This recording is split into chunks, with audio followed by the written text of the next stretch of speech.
Bismillahirrahmanirrahim. Assalamualaikum warahmatullahi wabarakatuh. Sahabat Akademia, kali ini saya akan mempresentasikan resensi sebuah buku yang berjudul Haluan Politik Islam yang ditulis oleh Sukarmaji Marijan Kartosoewirjo atau SMK, diterbitkan oleh penerbit Katuhuan Pustaka Cimahi, Jawa Barat pada bulan Maret 2023.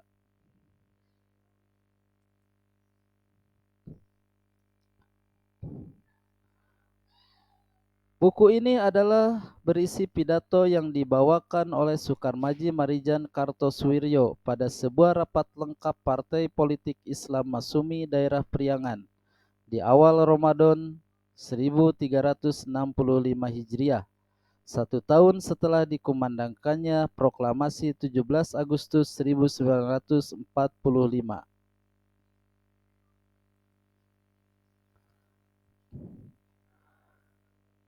Buku ini terdiri dari 7 bab, yaitu bab 1 tentang politik, bab 2 tentang cita-cita dan kenyataan, bab 3 alam perjuangan, bab 4 revolusi nasional dan revolusi sosial, bab 5 ideologi Islam, bab 6 taktik dan sikap perjuangan, serta bab yang terakhir yaitu bab ke-7 menuju ke arah Darul Islam dan Darussalam.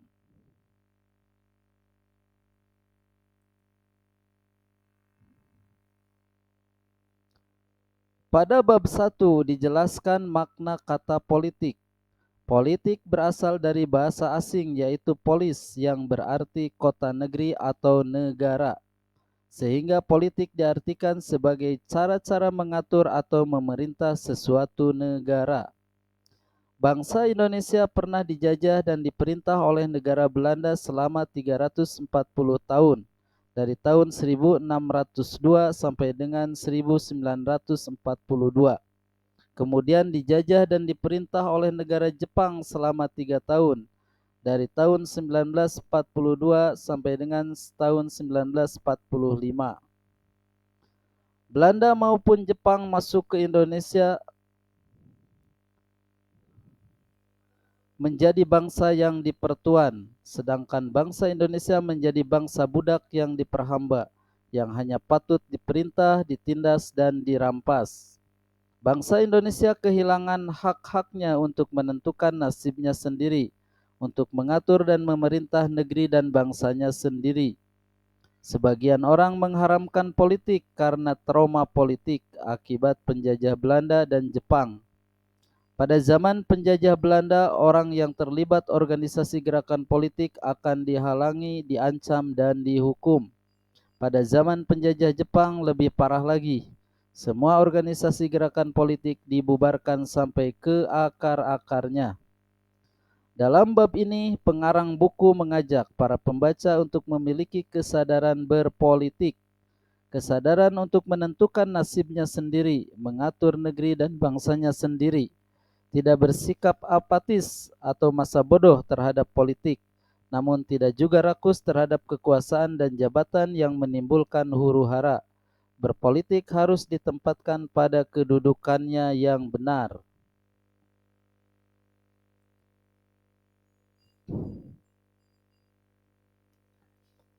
Pada bab 2 dijelaskan mengenai dua akidah dalam berpolitik, yaitu cita-cita atau ideologi dan realita. Cita-cita adalah maksud dan tujuan berpolitik. Segala amal dan usaha yang dilakukannya harus dan wajib diarahkan kepada tercapainya cita-cita tersebut, walaupun betapa besar godaan dan cobaan dalam perjalanan itu. Realita adalah kenyataan yang ada di depan mata sebagai alat atau sarana untuk mencapai cita-cita. Jika ada kendaraan, pakailah kendaraan tersebut. Jika tidak ada kendaraan, bisa dengan jalan kaki. Jika tidak bisa jalan, merangkaklah. Jangan sampai tertunda, berhenti, apalagi mundur ke belakang. Seorang ideolog hidup dengan ideologinya dan ingin mati pada jalan menuju tercapainya ideologi.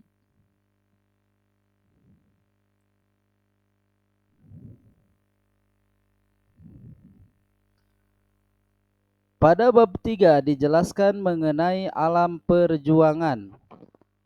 Alam perjuangan dibagi menjadi dua bagian. Yang pertama, alam perjuangan sejak proklamasi 17 Agustus 1945 sampai bangsa Indonesia meraih kemerdekaan yang penuh bulat 100%, terbebas dari penjajah asing manapun, meliputi seluruh kepulauan Indonesia. Kedua, alam perjuangan setelah Indonesia meraih kemerdekaan bulat penuh 100%. Bagian pertama disebut revolusi nasional, sedangkan bagian kedua disebut revolusi sosial. Pada bagian kedua ini, tiap-tiap golongan atau partai akan berlomba-lomba mengembangkan ideologinya di kalangan rakyat. Karena Republik Indonesia ini berdasarkan kedaulatan rakyat, suara rakyat yang terbanyaklah yang akan memegang kekuasaan negara. Jika komunis yang mendapatkan suara terbanyak, maka pemerintah negara akan berhaluan komunisme. Jika nasionalis yang mendapatkan suara terbanyak, maka pemerintah negara akan berhaluan nasionalis. Begitupun dengan Islam, jika Tuhan berkehendak memberikan karunia kemenangan dalam politik, maka Islamlah yang akan memegang tampuk pemerintahan dan kekuasaan negara. Maka akan terciptalah dunia Islam yang disebut Ad-Daulatul Islamiyah, negeri Islam yang bersendikan pada kedaulatan rakyat yang tidak menyimpang sehelai rambut pun dari ajaran Kitabullah dan sunnah Nabi Muhammad sallallahu alaihi wasallam.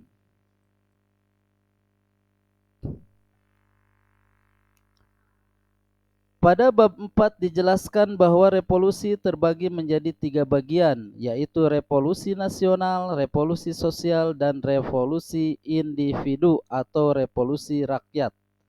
Revolusi nasional adalah revolusi yang dilakukan oleh seluruh rakyat Indonesia untuk menentang penjajah asing, sehingga memperoleh kemerdekaan 100% yang ditempuh melalui dua cara, baik cara diplomasi maupun cara pertempuran rakyat.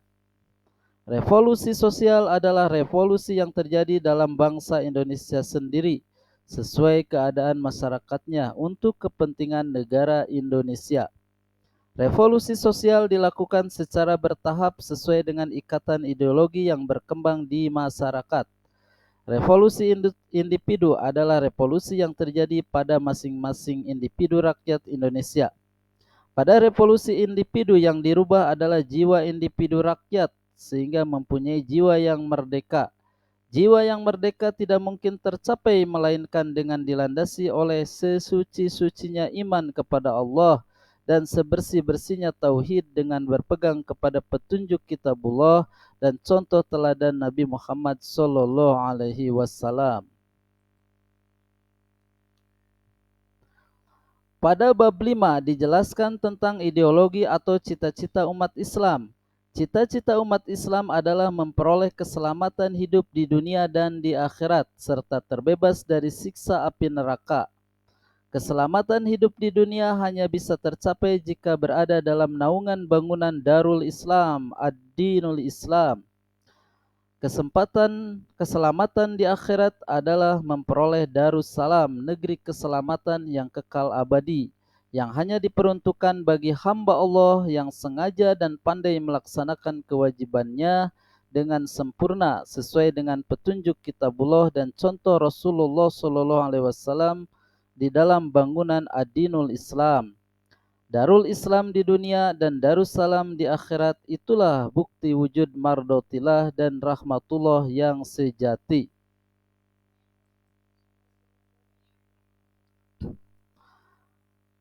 Pada bab 6 dijelaskan mengenai taktik dan sikap perjuangan. Seorang pemimpin harus mempunyai taktik dan sikap perjuangan dalam mencapai tujuan perjuangannya. Taktik dan sikap perjuangan ini harus didasarkan pada pertimbangan dan perhitungan yang tepat dengan memperhatikan keadaan masyarakat, tidak asal-asalan. Seorang pemimpin Islam pun harus senantiasa memanjatkan doa dan harapan kepada Allah Subhanahu wa taala supaya diberikan petunjuk dan pimpinan suci langsung dari Allah baik bagi dirinya maupun bagi umatnya supaya selamat dunia akhirat. Dalam menjalankan taktik dan sikap perjuangannya, seorang pemimpin Islam harus memperhatikan ketentuan hukum sekalipun bertentangan dengan nafsu sendiri dan nafsu golongannya.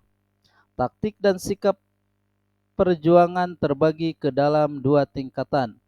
Yang pertama adalah revolusi nasional, yaitu revolusi yang dilakukan untuk menentang segala bentuk penjajahan asing sampai bangsa Indonesia memperoleh kemerdekaan 100% secara de facto dan de jure.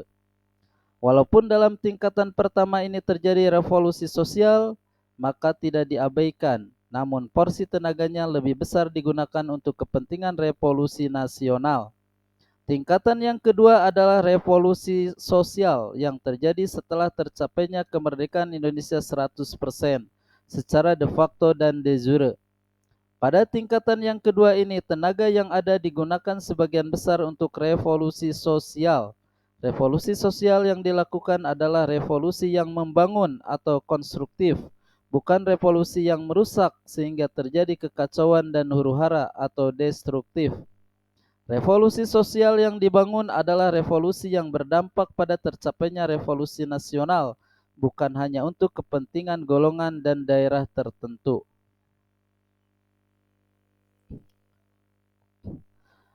Pada bab terakhir, yaitu bab yang ketujuh, dijelaskan mengenai rencana dan usaha menuju ke arah terwujudnya Darul Islam dan Darussalam.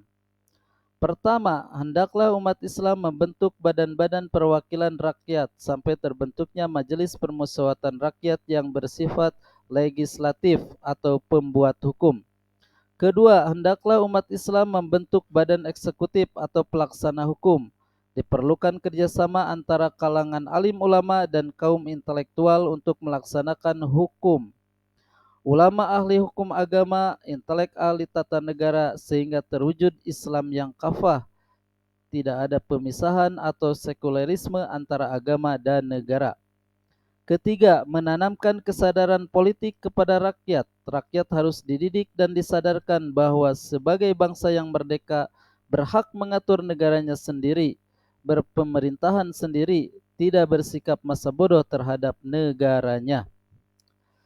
Keempat, mendidik, mencerdaskan umat Islam agar pandai dan kuasa melaksanakan hukum-hukum Allah dan sunnah Nabi Muhammad SAW.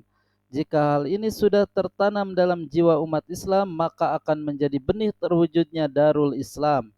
Inilah yang dinamakan revolusi rakyat Islam.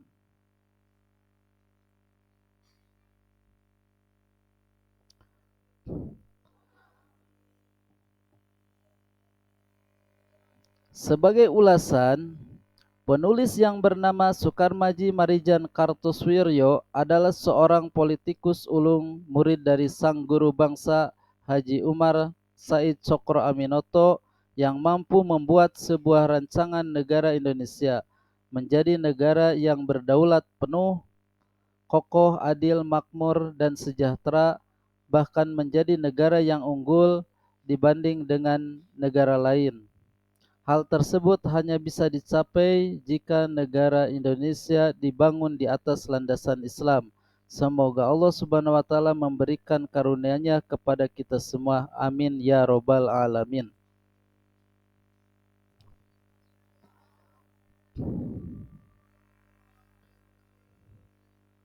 Resensi buku ini dipersembahkan oleh Spektra Akademia. Demikian resensi buku tentang haluan politik Islam. Semoga bermanfaat. Assalamualaikum warahmatullahi wabarakatuh.